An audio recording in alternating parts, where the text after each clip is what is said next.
മറ്റൊരു വാർത്തയിലേക്ക് 24 എക്സ്ക്ലൂസീവ് വാർത്തയാണ്. ടെറ്റില്ലാത്ത അധ്യാപകരെ പുറത്താക്കണമെന്നതിനോട് യോജിപ്പില്ലെന്ന് വിദ്യാഭ്യാസ മന്ത്രി എൻ ഷംസുദ്ദീൻ 24നോട് പറഞ്ഞു. സുപ്രീം കോടതി നിർദ്ദേശം അംഗീകരിക്കാൻ സർക്കാർ ബാധ്യസ്ഥരാണെങ്കിലും വ്യക്തിപരമായി ഇതിനോട് വിയോജിപ്പുണ്ട്. വർഷങ്ങൾ മുൻപ് ജോലിയിൽ കയറിയ അധ്യാപകർ ഇനി പരീക്ഷ പാസ്സാകണം എന്ന് പറയുന്നതിനോട് യോജിപ്പില്ല എന്നും മന്ത്രി പറഞ്ഞു.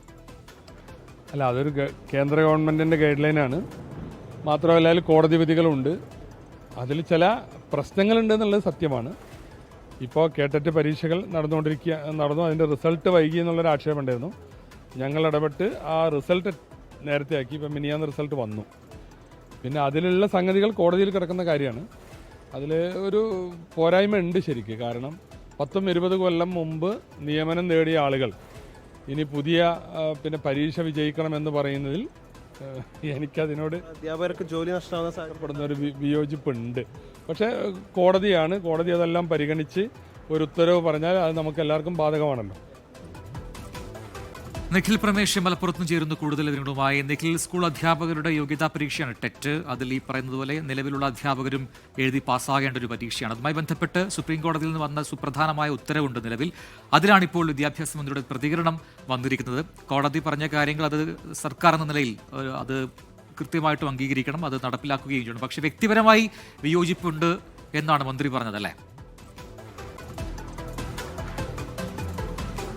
തീർച്ചയായും പ്രജിൻ, തനിക്ക് വ്യക്തിപരമായി അക്കാര്യത്തിൽ ഒരു വിയോജിപ്പുണ്ട്. 10-20 വർഷമായി അധ്യാപകരായി ജോലി ചെയ്യുന്ന ആളുകൾ ഇനി പുതിയ ഗൈഡ് ലൈൻ അനുസരിച്ച് പരീക്ഷ എഴുതി പാസ്സായ ശേഷമേ അവർക്ക് തുടരാൻ കഴിയൂ എന്നുള്ളതിനോട് യോജിക്കാൻ കഴിയാത്ത സാഹചര്യമുണ്ട്. പക്ഷേ സുപ്രീം കോടതിയുടെ ഉത്തരവാണ്, അത് പാലിച്ചേ മതിയാകൂ. കേന്ദ്ര സർക്കാരിന്റെ ഗൈഡ് ലൈൻ ഇതുമായി ബന്ധപ്പെട്ട് ഉണ്ട്. അതുകൊണ്ട് തന്നെ അത് പാലിച്ചേ മതിയാകൂ എന്നുള്ളതുകൊണ്ട് തന്നെ അത് നമ്മൾ അനുസരിക്കാൻ ബാധ്യസ്ഥരാണ് എന്നാണ് അദ്ദേഹം പറഞ്ഞു വെക്കുന്നത്. അക്കാര്യത്തിലൊരു പരാതിയും വിമർശനവും കൂടി അദ്ദേഹം നിലവിൽ ഉന്നയിക്കുന്നുണ്ട്. എന്തായാലും ഇതുമായി ബന്ധപ്പെട്ട ആദ്യ പ്രതികരണമാണ് ഇപ്പോൾ മന്ത്രി എൻ ഷംസുദ്ദീൻ 24ന് നൽകിയത്.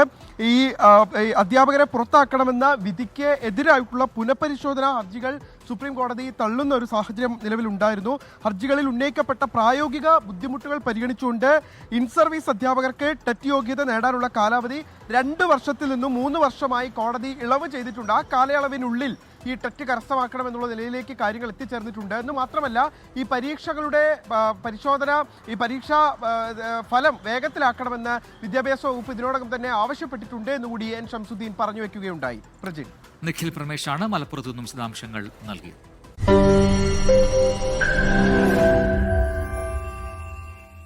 ലോകത്തെവിടെയായാലും ഏത് സമയത്തും 24 വാർത്തകളും ഓഗ്മെന്റഡ് റിയാലിറ്റി പാക്കേജുകളും എക്സ്പ്ലെയിനറുകളും വിശദമായി കാണാൻ ഞങ്ങളുടെ യൂട്യൂബ് ചാനൽ നിങ്ങൾക്ക് സബ്സ്ക്രൈബ് ചെയ്യാം.